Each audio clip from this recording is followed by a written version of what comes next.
Tangis pilu orang tua kecelakaan maut di Pekanbaru, histeris lihat jenazah anaknya. Tangis pilu keluarga korban kecelakaan maut di Pekanbaru, satu keluarga tewas ditabrak mobil Kalia di Jalan Hang Tuah, Kota Pekanbaru, pada Rabu, tanggal 1 Januari tahun 2025. Ayah dan ibu dari korban yang bernama Afrianti langsung datang dari Lintau, Kabupaten Tanah Datar, Provinsi Sumatera Barat. Keduanya tidak kuasa menerima kabar duka putrinya meninggal dunia secara tragis. Dari pantauan Tribun Pekanbaru, saat tiba di rumah duka, tangis kedua orang tua korban pecah. Apalagi mereka akhirnya melihat jenazah korban yang berusia 42 tahun sudah terbujur kaku di rumah duka. Rumah duka berada di perumahan Garuda Permai 2, Kelurahan Air Putih, Kecamatan Tuah Madani.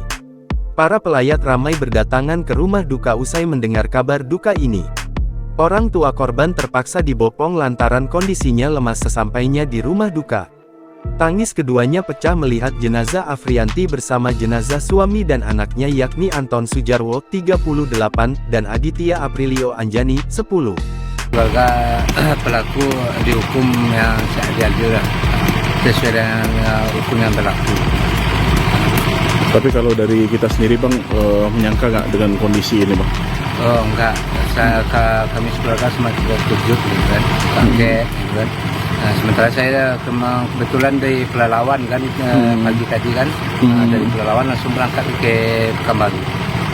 Untuk siapa Bang? Rumah duka korban laka maut di Kota Pekanbaru ramai pelayat.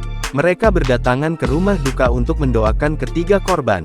Ketiganya adalah korban kecelakaan maut di Jalan Hang Tuah, Kota Pekanbaru sudah disemayamkan di rumah duka. Ketiganya meninggal dunia usai ditabrak pengemudi mabuk pada awal tahun baru 2025. Mereka yang jadi korban dalam kecelakaan maut itu merupakan satu keluarga yakni ayah, ibu dan anak laki-lakinya. Saat kejadian korban mengendarai sepeda motor Honda Beat BM 5276 ABP.